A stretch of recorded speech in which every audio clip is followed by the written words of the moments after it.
to video 1 of my new series. Go ahead and click on that video to start here if you haven't already watched that video about how to use this whole system, because I only have 4 minutes, because that's what I promised you, is that I'll only ever talk for 4 minutes so that we can get right into the good stuff. So here we go.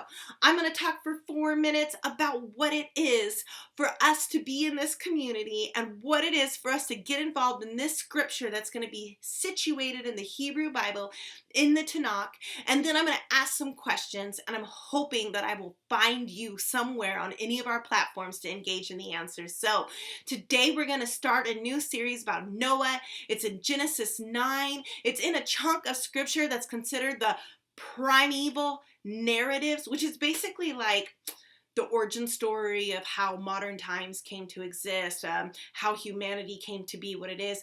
And honestly, this particular narrative is like a really kind of sad story, because it explains why Israelites became versus Canaanites, became versus, right? Like all this competitive tribalism, that all starts right here in this story. And so this is an origin story about how all that actually ended up happening. Now we're going to dissect the scripture, and we're going to do it with something called an attitude of suspicion. And that doesn't mean that we suspect it's not true or myth or legend or whatever. What it means is we're not going to just accept it at face value. We're going to dig deeper. We're going to do some critical analysis. We're going to discover what's going on. So what you need to know about the context is we have our hero Noah, and he's already a hero because Noah's Ark has already happened, and we're about to go into Tower of Babel, and right there in the middle is where we're at for our reflection today, for our story today.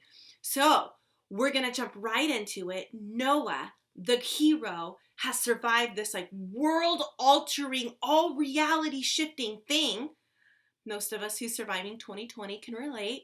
Has survived this incredible story and is finding a new profession, and that new profession is he's going to manage a vineyard. Now, the vineyard is evidence of God's abundant blessing. At the very beginning of the chapter, God talks about how God blesses the land and recommissions the people and all this like affirmation.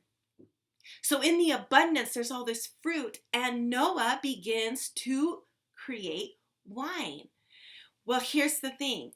The wine production thing, that's new to Noah, and we don't know if this story is like Noah did this on purpose, or if he literally had never consumed wine before and wasn't prepared. But either way, Noah ends up drunk, like super drunk. That's the way that we are starting this story. New job, all this abundance, everything's gonna work out, and now I'm like blackout drunk. So this is kind of about how God can give us something in abundance that can end up turning into an indulgence that can be harmful. So the question that I want to discuss in our Zoom calls, the things I want to hear about in messages are, what are some of the naturally occurring blessings in your life? They're just around you, or it's just how you're made, and it's just the charisma of your soul. It's just the natural bent of how you're made that can, when we only lean into that strength, become an indulgence or an unhealthy thing that can end in an unsafe, unhelpful way, because that's exactly where we find our hero in this story. I'm looking forward to seeing you. Don't forget to message if you're interested in being in the Zoom call, because I would love to actually talk to you. See you soon.